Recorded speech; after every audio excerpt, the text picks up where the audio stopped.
Good to see you, Milind. Thank you. There's a very positive work, vibes around the teaser, the trailer, whatever is out in Yes. social media. Yes. How satisfied you are? I'm happy that there's been a positive reaction so far because everybody's put in such a lot of hard work. I think this would be on Indian OTT platforms the first medieval fantasy, and that is a genre that interests me a lot. We haven't seen a lot of it in India, and the response to the trailer and the posters and everything so far has been very, very positive. So that's nice. That's Your nice. look is appreciated by everybody. Right? Yes. Yes. So Yeah. up to the mark. Yes, I think the whole styling, the art direction, the cinematography, the characterizations of each and every character, I think that has, at least in the trailer, I think it's worked very, very well. I am looking forward to seeing the first episode for sure. What is the director? What is the director brief? The time when you came on board. When I talk about your character in the series. So his brief to me, it is the first season of this series, so I think for all characters it's the same. You kind of learn about how the character is to be played as you go along from scene to scene. Even the director kind of has an idea, but then depending on how you play it, he says, okay, maybe it can be like this or it can be like that.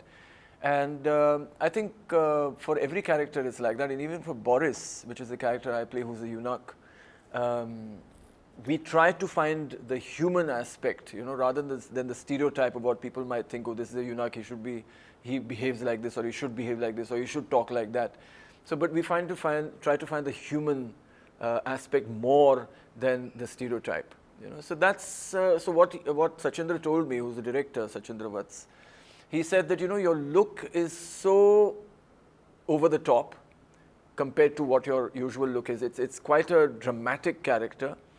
That don't overdo anything, just be as underplayed as you can be, and let your eyes speak more than anything else. So minimal gestures and minimal using a lot of over-the-top body language.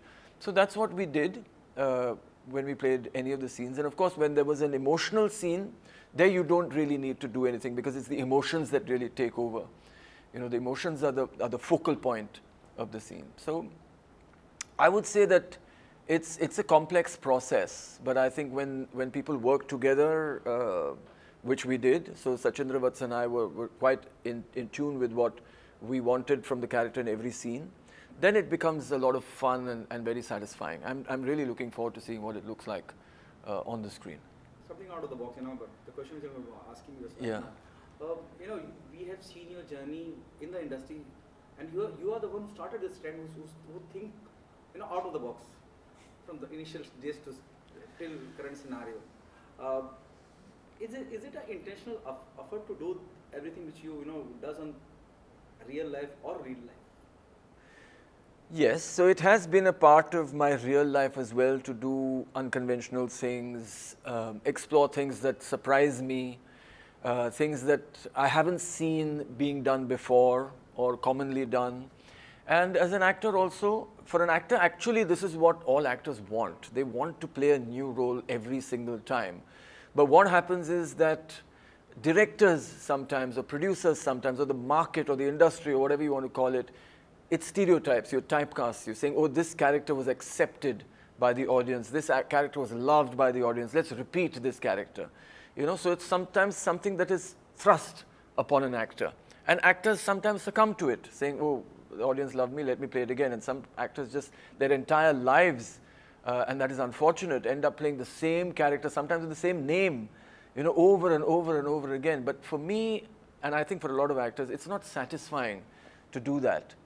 And for me, it's not a question of taking a risk or anything like that, because it's not a career for me, and I've not come here to make a name for myself. I've come here to enjoy acting, So I do a little bit. I do maybe 100 days a year. I choose whatever, series or television or films or whatever I want to be a part of. And I do focus on that I shouldn't feel that I have done this before. And with this character, Boris, of course, is nothing close to anything that I've ever done. So it was really, some of the scenes were, you can't imagine any other character playing a scene like that. So it was very satisfying for me. And I've always tried to do that in real life as well. And that has kind of translated also into my journey as an actor. I mean, right from the beginning. I mean, a lot of people don't know that even when I became a model, which was in 1989, I also started my first company, which was an event management company. And I'm still an event manager, and I still manage a lot of events across the country. So I have two separate lives anyway. One is away from the screen and one is on the screen. And they're both very, very separate. And in both, I try to do as many different things as I can. You know, it also reminds me, as you said just right now, it also reminds me on your 50th birthday. Yes. And your walk Yeah. on the beach. Yes. Oh, yes. What would you say about of that? course. You- Well, see, right from, I would say, modeling itself, you know, it's not that I wanted to be a model, because at the time I became a model, I didn't even know modeling was a profession. Of course, I had seen hoardings, and at that time I remember I would have seen Karan Kapoor, and I would have seen even Jackie Shroff or Kabir Bedi on hoardings. But the kind of background that I have, which is very academic, all four of my grandparents were doctors, my father was a scientist, my mother taught biochemistry. There was no connection with the media or glamour or anything like that. So when somebody offered me a job, I had actually said no. That I was very shy, I didn't want to be photographed, and I said no, but then they offered money, and they said, you know, we're going to pay you a lot of money, and it was a lot of money, and I said yes. And I did that first campaign, and then it was just, I said, oh, this is interesting, let's do it, and I continued like that. People remember Made in India, which was one of India's first music videos, and I was in that, and it became very popular. But even when I was doing that, I was like, this can be much better, and that is man. I told Ken Ghosh also, this is so tacky, who was the director, and for him also it was the first time. And I told Alisha as well, but it became so popular. So I have never, even though I thought it may not work, I have never refused anything. And even when I was a model, I used to wear the clothes that probably most models would refuse to wear. You know, and designers would say, okay, we know who's going to wear this. Milind is going to wear this. You know, so that is something that has been a part of my journey all throughout. So I'm also quite spontaneous, you know, in all the decisions that I have taken, even professionally, even personally, I'm quite spontaneous. I have an understanding of myself, at least, that I think that this is something that I would like to do. And this is something that I'm really comfortable with. Not only comfortable with, I'm going to enjoy it. I have an understanding of that. So to me, there's no risk. I'm going to enjoy it is the objective, right? So even when it came to this image that you're talking about, me running on the beach on my birthday, it was a spontaneous thing. I had done it many times before in many parts of the world, including India, and I posted it on social media. I've done it professionally. It's been on the cover of newspapers, nude pictures. A very famous ad I did in 1995, which was a Tough Shoes ad. So it's nothing new. It's not that I expected people to respond in a particular way. I said, it's a nice picture. I like the picture very much. My wife shot the picture. My mother loved the picture, you know, and I think most people liked the picture. Now, of course, in society, and in every society, not just in India, we have people who like certain things and people who don't like certain things. And there are many people and many cultures and many ideas and many opinions all over the world. Everybody has their own opinion. So you have to do what you want to do. You have to do what you believe in. You have to do what you think is going to give you joy. You know, you can't really stop yourself by thinking, oh, what are people going to say? A lot of actors stop themselves from playing roles because they think that their audience won't accept them. You know, so I don't live like that. In fact, when I first put up a picture of Boris, which was a behind-the-scenes photograph, it was just my eyes and my nose. So you could see the nose ring, and you could see my eyes, which had the kajal, and my face was almost covered with gulal. You know, and a lot of people said, "Ye kya hai? Where? This is not you." So I'm saying, of course, it's not me; it's a character. But I didn't say that. But this is the thing that people have. You know, they love certain things, they like certain things, they want things to be a certain way, and when it's not, they get a little upset. And they said, we like you as this macho, masculine guy, and we don't like you with this long hair and this bindi, and what is this? But you know, that's not my problem. So I have to do what I want to do. And so I'm very happy with playing Boris in Paurashpur. And so far, then people started to like it when more trailers came out, when there was a little bit of the action, a little bit of the scenes, then they saw it. And then I think 99% of the comments that I get today, in fact, one trailer was released yesterday, were like, this is absolutely fantastic. So it's good. Till now, I really hope that I like the first episode, and I really hope that everybody else does too. It means you're saying you're not here to please anyone. I'm definitely not here to please anyone. I'm not here to hurt anyone either, for sure. I mean, I do think about those things. I would never do something that I knew would be offensive to something that I believed in, which would be, say, religious. Like, I believe that everybody has a right to their own faith, their own religion, and I respect all religions, all the ones that I know. I mean, I'm sure there are many religions I'm not even aware of. But if I thought that this would be offensive to any religion, I would not do it, you know. Even sentiment, any kind of sentiment, because there's no need. But when it comes to what I want to do, which is not hurting anybody, is just myself, my own life, then I like to ensure that I can do that. Because if we can't live our lives the way we want, then what do we have? So the most challenging part while playing this character is to, you know, again, we have this habit of stereotyping people, whether it's doctors, or whether it's lawyers, or whether it's races, or whether it's a eunuch, or any transgender, or anybody. We have a habit of stereotyping people, that this person must be like this community must be like this. So for an actor, I would say that the challenge is to find that basic humanness that speaks to everybody. And that's when a character transcends all cultures and all people and all beliefs, is when you find that basic human connection. So Boris is a transgender, he's a eunuch, he's neither man nor woman, but he's human, you know. So to find that basic humanness and try to translate that humanness onto screen so that he connects with every single person who's watching, that is the challenge. And that's the challenge for every character, whoever it is. It could be a mafia don, could be a murderer, it could be a nun, it could be anybody. If that character wants to connect with the audience, they have to find the humanness inside. When yesterday I spoke to Shilpa and she said it's a blend of Kama Sutra and Utsav. What's your take on that? It's a blend of Kama Sutra and? Utsav. Utsav. Okay, I have seen Utsav. I have not seen Kama Sutra. I think you mean Meera Nair's Kama Sutra.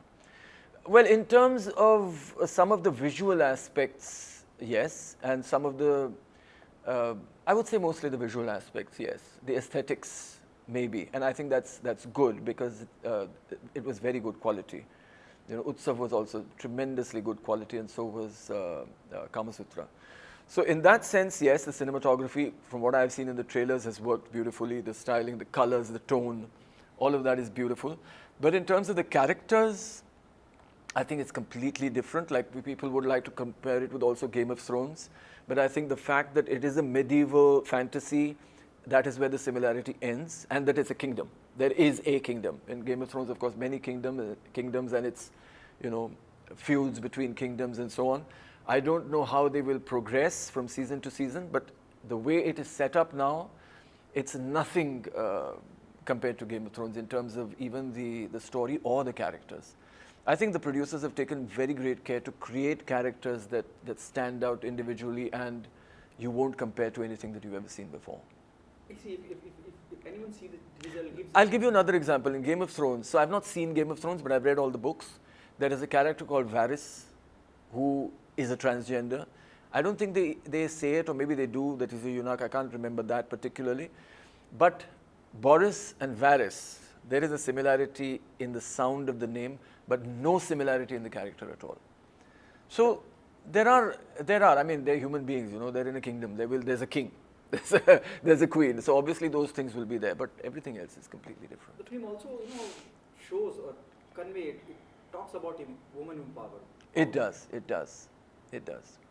And you know, it also, when I talk about the title itself, says Paurashpur. Yes. Male dominated kingdom. Yes.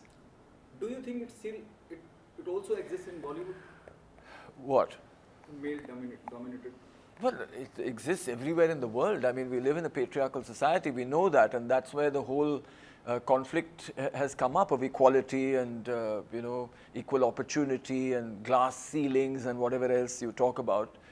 We live in a patriarchal society, and we need to have equal opportunities for women, and women need to find their voice, and we need to help women find their voice. All those things are true.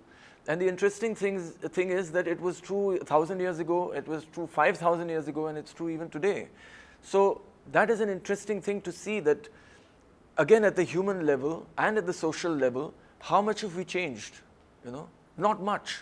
We still believe in the same things, even though technology has changed so much, our lifestyles have changed so much, but our values, our beliefs, our thoughts, how much has it changed? So to see when a person is in a position of power, or a person who is in great difficulty, what is the journey they choose? What is the choice? What are the choices they make? How much has that changed? And what do they base their choices on? What are their needs? What are their dreams? What are their ambitions? How much of that has changed? How much of the human story has changed? So it's interesting to see that in a setting like this. You have a working experience with Anuji. He's fantastic. Anu Kapoor, I've been a big fan. Again, he's like a chameleon. He and there are other actors in India as well who have been able to really explore playing different characters. He's always a surprise to see Anu Kapoor in any film, in anything that he does. He's always doing something different. And that is a dream life for an actor. I mean, he's done great stuff on the radio, he's done great stuff on theatre, and television, and movies, and in everywhere that he has been, he's done great stuff. And I think that is a decision. It's a decision for an actor. And sometimes when you get too popular, you might get too caught up in that. But he got popular maybe as a character actor, and that's great for an actor, because as a character actor, you are able to play whatever character you want. You're not caught up in the fact that people want to see me like this, so I can't do anything else.